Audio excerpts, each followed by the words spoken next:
Merci beaucoup, Monsieur le Premier Président.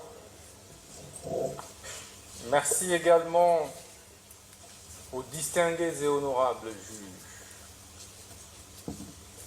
Merci au procureur général près la Cour de cassation pour cette opportunité. Opportunité qui va s'inscrire désormais dans mon histoire politique.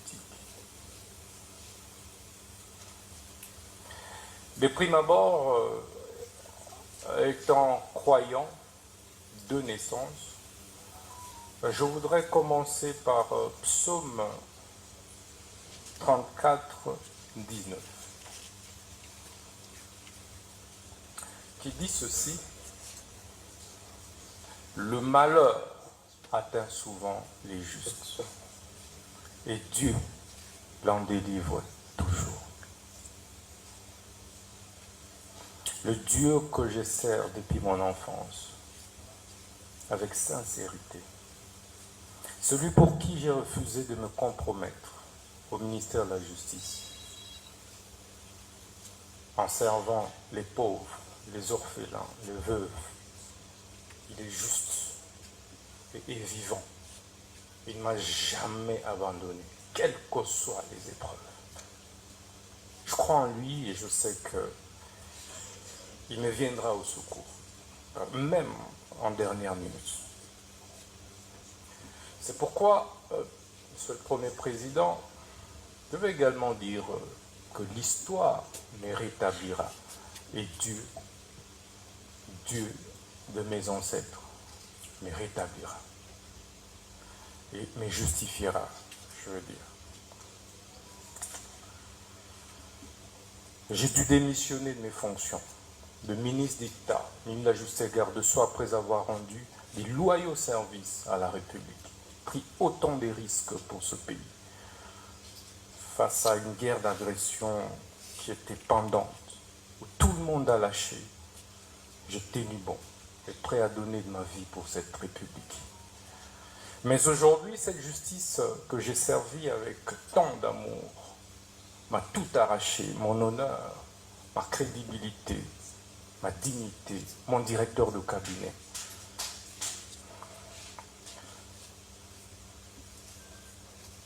Mais il y a un adage, un dicton russe qui dit que ceux dont le destin est défini pendu ne se noient pas.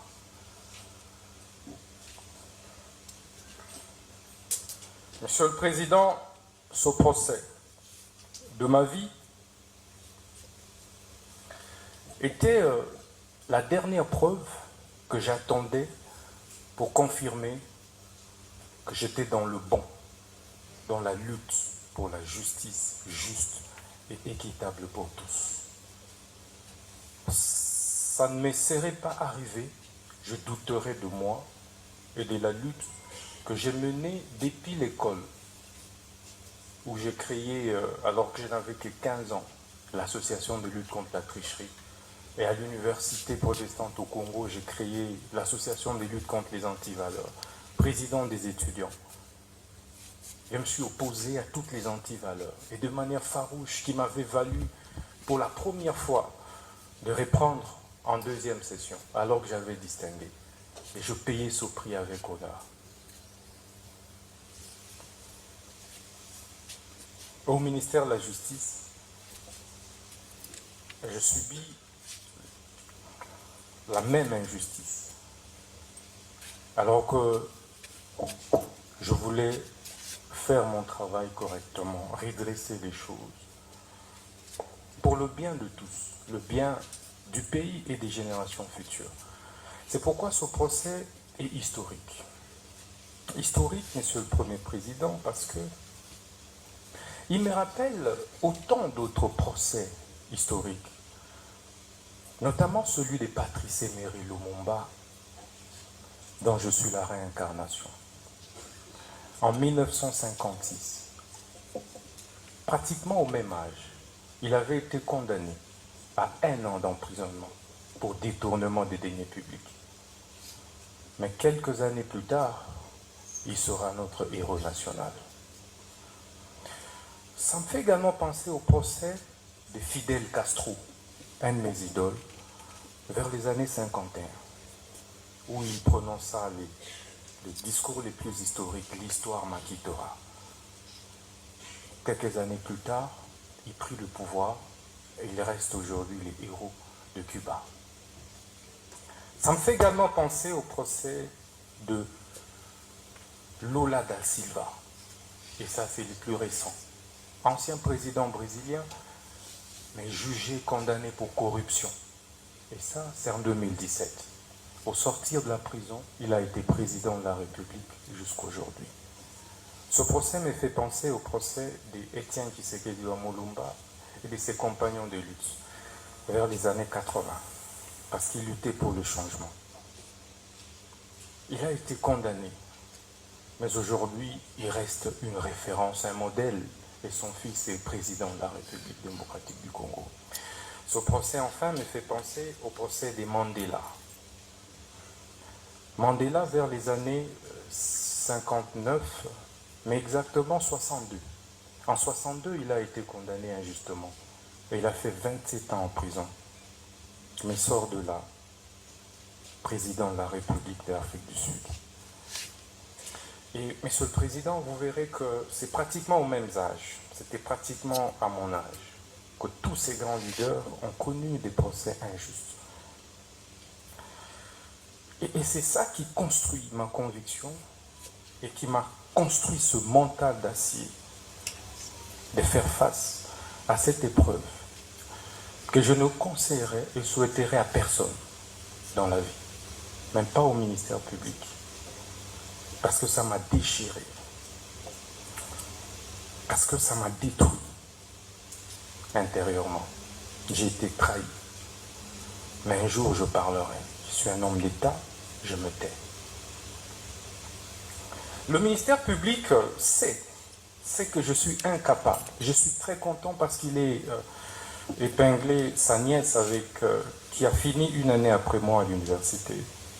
Je suis un homme, certes avec beaucoup de défauts, parce que je ne suis pas Dieu. Mais j'essaie d'être correct, sincère et honnête. Pour preuve, je ne me suis pas contredit lors de différentes auditions. Que ce soit au niveau du parquet, que ce soit ici. Parce que je pense que quand on est gouvernant, on doit assumer ses actes. Et je voulais assumer tout ce que j'ai fait. Même si mes collaborateurs ont posé un acte, je suis responsable, j'assume en tant que responsable. Ce procès, Monsieur le Président, c'est donc, me fait penser à un syllogisme simple. Le premier, l'on demande, l'on instruit le ministre d'État, ministre de la Justice et garde des Sceaux à construire une prison. Le ministre d'État, ministre de la Justice, s'active à construire cette prison. Et on conclut par la suite en disant que le ministre de la Justice a détourné les fonds destinés à la construction de la prison, alors que ces fonds sont logés en banque. Toutes les autorités ont été informées. Deuxième syllogisme qui résume ce procès, c'est le ministère public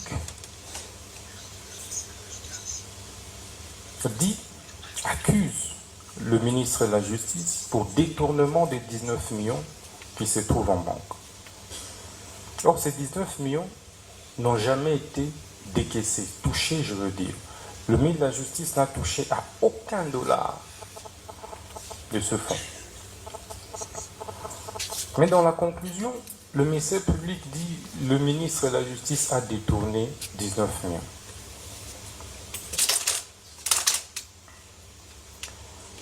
Je suis perdu face à ces syllogismes. Mais ce procès et ces syllogismes ne me surprend pas. Pourquoi ça ne me surprend pas? Parce que ce n'est pas la première fois que le ministère public ait fait un réquisitoire contre moi.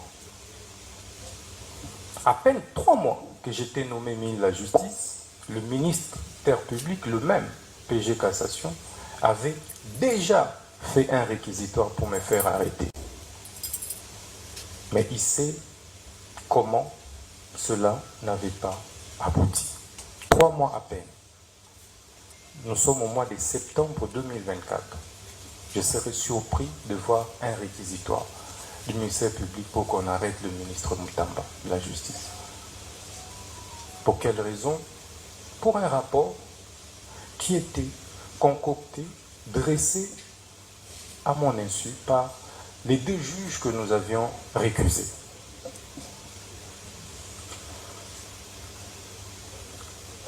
Monsieur le Président, vous comprendrez que ça ne me surprend pas.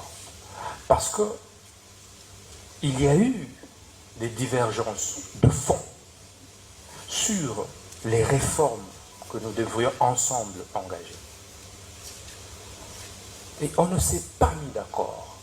Est-ce autant que l'on puisse recourir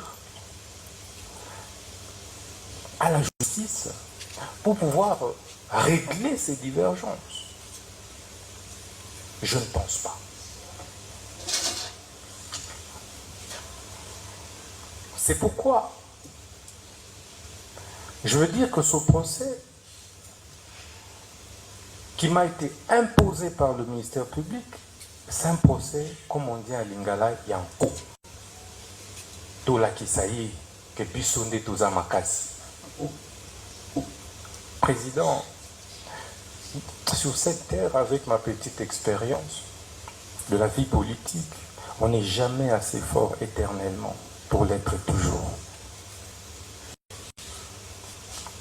Le temps a un pouvoir réparateur.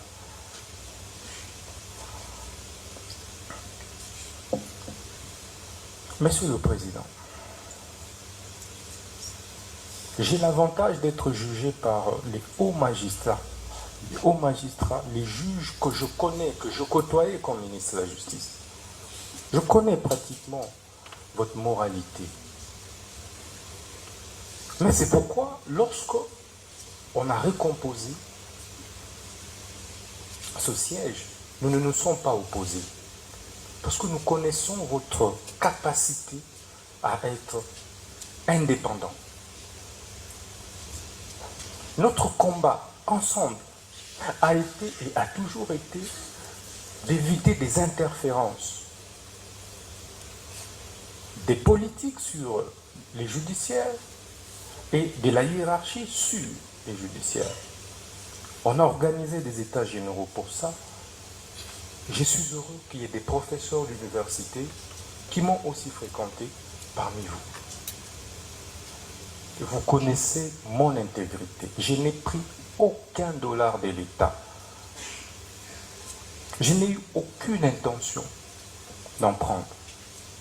Mais on m'a obligé de démissionner de mes fonctions. Et je l'ai fait. On m'a poussé même à quitter le pays.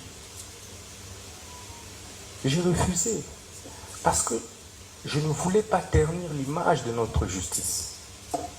Quitter le pays donnerait l'impression que notre justice est politisée. C'est pourquoi j'ai accepté, malgré la maladie, malgré tout ce que j'ai connu par la suite, d'affronter votre haute sagesse, que vous n'êtes pas obligé, vous n'êtes pas appelé, vous, hauts magistrats, la plus haute instance judiciaire de notre pays, à régler nos problèmes de leadership au sein du gouvernement au niveau de la justice. Si je gênais, ce n'était pas la justice. Il y a eu remaniement qui venait de se passer. On pouvait me faire partir par ce remaniement. Mais hélas, on a préféré venir par devers vous. Et je sais que vous êtes sage. Monsieur le Premier Président, vous êtes un grand professeur d'université que nous connaissons, et c'est même pourquoi vous avez conduit des mains de maître avec sérénité, avec assurance. Vous nous avez donné des assurances d'une justice juste lors du déroulé des débats. C'était calme, apaisé, tout le monde a parlé, et je tenais à vous en remercier. Monsieur le Premier Président, Messieurs de la Cour, vous avez le choix de condamner un innocent et de l'acquitter en entrant dans l'histoire par la grande porte. Par la grande porte. L'histoire nous renseigne que vos prédécesseurs, qui n'étaient pas plus brillants que vous, qui n'étaient pas plus intègres que vous, ont dû faire valoir la justice. Et la vraie justice. Moi, je crois en vous. Je ne voudrais pas que le réquisitoire du ministère public, qui est malheureusement beaucoup plus personnalisé, nous ne pouvons pas révéler tout ce qui s'est passé dans nos relations entre ministre et la justice et parquet, toutes les divergences qu'il y a eu, tout ce qui s'est passé. Vous, en tant que notre indépendant, vous direz le bon droit. C'est par ce mot que je tenais à vous remercier du fond du cœur. Il y a certes eu des tensions que le ministère public a qualifiées de propos discourtois. Je retire tous ces propos avec beaucoup d'humilité parce qu'il s'agissait d'un procès de ma vie et que j'étais obligé de me défendre. Donc, je suis et reste très loyal et fidèle envers les institutions de la République, envers mon pays, que je continuerai à servir, quels que soient les cas de figure. Je vous remercie. Bien, la Cour prend acte de votre intervention, mais avant de vous poser les dernières questions, un membre voudrait corriger. Et ce membre, peut-être celui que vous avez visé en ma personne, je ne suis pas professeur d'université, mais nous avons dans le rang un professeur d'université, peut-être que c'est de lui qu'il s'agit, en tout cas c'est pas moi. Et donc c'est cette précision que je voulais apporter pour qu'on puisse sortir de cette salle, pas avec des ondes d'emploi. Bien, dernière question, vous avez des antécédents judiciaires? Non, c'est pas possible. Vous avez des antécédents judiciaires connus? Non, non, non. Vous n'avez jamais fait l'objet de poursuites judiciaires? Non, non. Jusqu'à une condamnation? Non. Vous dites que vous êtes marié? Oui. Père de 6 enfants? 5. 5 enfants. Oui.